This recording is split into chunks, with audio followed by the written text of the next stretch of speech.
Construction curing কেন এত গুরুত্বপূর্ণ তা নিয়েই আজকের আলোচনা। একটি ভবন বা স্থাপনা নির্মাণের পর যে বিষয়টিকে আমরা অধিকাংশ সময়ই গুরুত্ব দেই না তা হচ্ছে যথাযথ মাপে পানি দেওয়া তথা কিউরিং। দর্শক, পানি মানেই জীবন।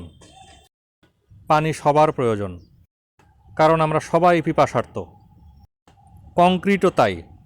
এটি এমন একটি নির্মাণ ম্যাটেরিয়াল যে স্থাপন করার পর থেকেই পিপাসার্ত থাকে, পিপাসায় কাতর। তার প্রচুর পানি প্রয়োজন, তাই যথাযথ নিয়ম মেনে তাকে যথাপরিমাণে পানি না দিলে সে অসুস্থ হয়ে পড়ে। নিউলি কনস্ট্রাক্টেড বিল্ডিংয়ের কংক্রিটকে চিন্তা করতে হবে একটি ডাইং পেশেন্ট এর মতো, মৃত্যু পথযাত্রীর মতো, যার প্রচুর পিপাসা, তাই তার পানি প্রয়োজন। এর ফলে সিমেন্টের হাইড্রেশন সম্পূর্ণ হয় এবং কংক্রিট তার পূর্ণ শক্তি এবং স্থায়িত্ব অর্জন করতে পারে।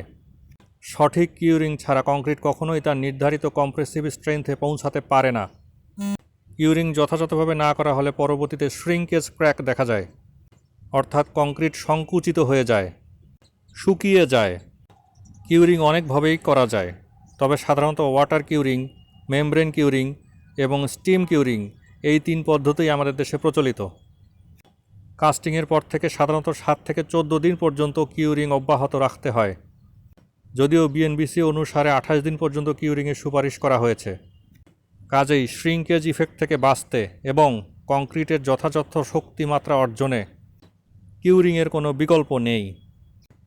কোড বেসড বিল্ডিং ডিজাইন এবং যথাযথ কনস্ট্রাকশন মনিটরিংয়ের জন্য যোগাযোগ করুন প্রকৌশলী আহসান।